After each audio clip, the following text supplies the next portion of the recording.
hello' বন্ধুসকল নমস্কাৰ আজি সিটেটৰ বিষয়ে আলোচনা কৰিম 2019 বৰ্ষৰ যেটো সিটেট হ'বলৈ গৈ আছে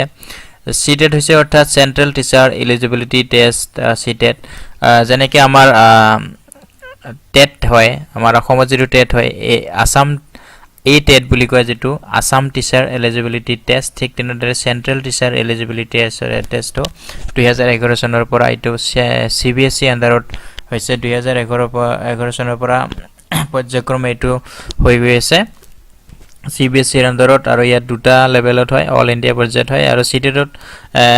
সিটেটত পাস কৰাৰ পিছত অল ইন্ডিয়াৰ ভিতৰত যিবে সকলো ষ্টেটতে ইয়াত চাকৰিৰ আবেদন কৰা ইয়াত যোগ্যতা অৰ্জন কৰিব পাৰি ইয়াত সিটেটৰ দুখন পেপাৰৰ এক্সাম হয় পেপাৰ 1 আৰু পেপাৰ 2 পেপাৰ 1 টো হৈছে লোৱাৰ প্ৰাইমাৰী অৰ্থাৎ 1 ৰ পৰা 5 লৈকে পেপাৰ 1 আৰু পেপাৰ 2 হৈছে ক্লাস 6 ৰ পৰা 8 লৈকে যেটো আপাৰ প্ৰাইমাৰী কাৰণে পেপাৰ 2 পেপাৰ 1 ত 5টা সাবজেক্ট থাকে আৰু পেপাৰ 2 ত 5টা সাবজেক্ট থাকে পেপাৰ 1 ৰ 5টা সাবজেক্ট আৰু প্ৰত্যেকটো সাবজেক্টৰ পৰা 30 মাৰ্ক কৈ আহে সিডিপি অৰ্থাৎ চাইল্ড ডেভেলপমেন্ট এণ্ড পেডাগজিৰ পৰা 30 মাৰ্ক আহিব মেথছৰ পৰা 30 মাৰ্ক আৰু ইভিএছৰ পৰা 30 মাৰ্ক আহিব ল্যাঙ্গুৱেজ 1 আমাৰ অসমৰ ক্ষেত্ৰত ল্যাঙ্গুৱেজ 1 হ'ব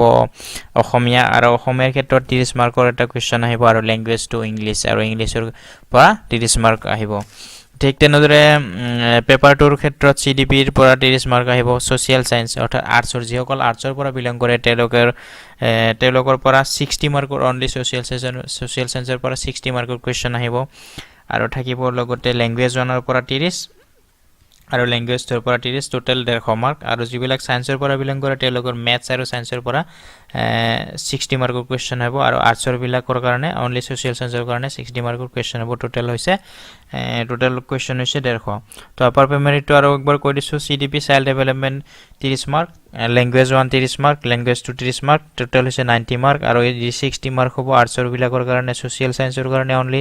60 মাৰ্ক আৰু সায়েন্সৰ যিবিলাক সায়েন্সত আছে সায়েন্সৰ পৰা বিলং কৰে তেওঁলোকৰ কাৰণে মেথছ আৰু সায়েন্সৰ পৰা 60 মাৰ্কৰ কোৱেশ্চন পেপাৰ 2 ৰ কাৰণে থাকিব সো 2019 বৰ্ষৰ যেটো সেন্ট্ৰেল টেট হ'বলৈ গৈ আছে সিটেট সো অৰ্থাৎ আমাৰ অসমত বিভিন্ন সেন্টাৰ আছে এই সেন্টাৰ বিলাকত সিটেট হ'বলৈ গৈ আছে আৰু ডেটটো ইতিমধ্যে যেটো আপোনালোকে দেখিছে যেটো সিটেটৰ সিবিএসই আন্ডাৰত যেটো সেন্ট্ৰেল টিচাৰ এলিজিবিলিটি টেষ্ট যেটো এইটো হোম পেজত দেখিবলৈ পাইছে 2019 বৰ্ষৰ 7 জুলাই তাৰিখে সিটেট 2019 বৰ্ষত অনুষ্ঠিত কৰিব জুলাই মাহৰ 7 তাৰিখে সো বিশেষকে আৰু ইয়াৰ অধিক তথ্য মই কিছুমান যোগত কৰিছো সো এইবিলাকৰ বিষয়ে আপোনালোকক মই শেয়াৰ কৰিবলৈ গৈ আছো কিছুমান important official dates tentative dates সিটেটৰ বিষয়ে So application from starting date February হয়তো জানুৱাৰী লাষ্ট বা ফেব্ৰুৱাৰী ফাৰ্স্ট লৈকে ফেব্ৰুৱাৰী ফাৰ্স্ট বা লাষ্ট লৈকে যেটো সিটেটৰ কাৰণে আবেদন অনলাইন আবেদন হৈছে অনলাইন আবেদন হ'ব এই ফৰ্মখন নেটত উপলব্ধ হ'ব CTET examination fees payment last date March time to online correction in CTET online application from 2019 particulars March অৰ্থাৎ কোনোবা যদি ফুল হয় তেতিয়াহলে মাৰ্চলৈকে কাৰেকচন কৰিব পাৰিব সিটেট 2019 এডমিট কাৰ্ড availability অৰ্থাৎ নেটত সিটেটৰ যেটো এডমিট কাৰ্ড উপলব্ধ হ'ব এপ্ৰিললৈকে হ'ব এইটো আৰু সিটেটটো হ'ব ৰিটেন এক্সামটো হ'ব 7 তাৰিখ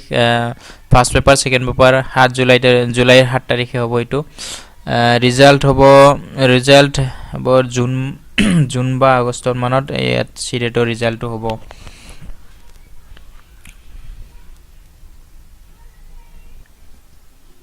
সো এলিজিবিলিটি কি লাগিব এলিজিবিলিটি ক্ৰাইটেৰিয়া খিনি হৈছে সিটেটৰ যদি সিটেট দিব বিচাৰে সকলৰ কাৰণে যিসকলে সিটেট দিব বিচাৰে তেওঁলোকৰ সিটেট দুটা পাৰ্ট পেপাৰ 1 ৰ কাৰণে অৰ্থাৎ লোৱাৰ প্ৰাইমাৰী কাৰণে সিটেটৰ কাৰণে and individuals must pass their intermediate 12 class or any each exam by having at least 50% mark and diploma in elementary education of towards appearing in the last year or pass both are able to apply অর্থাৎ ইয়াত হ'ব লাগিব secondary higher secondary pass হ'ব লাগিব minimum 50 with minimum 50% থাকিব লাগিব আৰু ডিএলএডত second year yet appearing in the last year or past আপুনি যদি পাস কৰিছে তেতিয়াহলে তো পাৰিব আৰু যদি আপুনি লাষ্ট ইয়াৰ অৰ্থাৎ সেকেন্ড ইয়াৰ যদি এপিয়াৰড হৈছে তেতিয়াহলে আপুনি সিটা দিব পাৰিব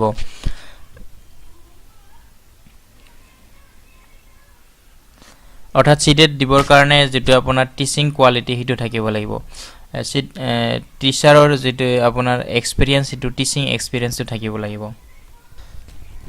For 6 to 7 teacher post অর্থাৎ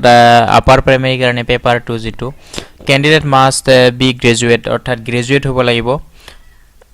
আৰু ডিএলএড থাকিব লাগিব 2 years DElEd diploma in elementary education appearing in the last year আৰু you must complete your undergraduation from in any field by securing at least 50% mark and B.Ed Bachelor of Education of first year program অর্থাৎ আপার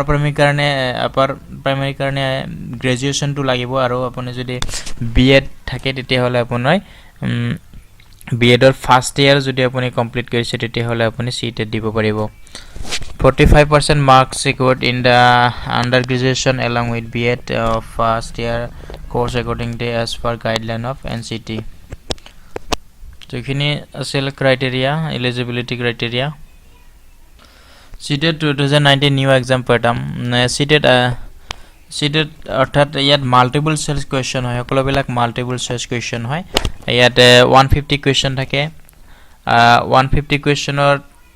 ভিতৰত আপোনাৰ সময় থাকে আড়াই ঘণ্টা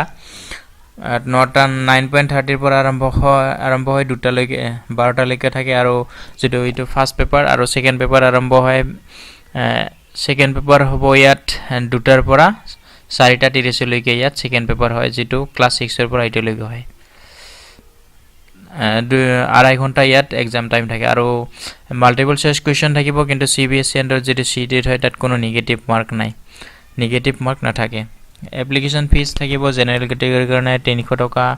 আৰু board পেপাৰৰ কাৰণে 500 টকা ওবিসি আৰু জেনাৰেলৰ কাৰণে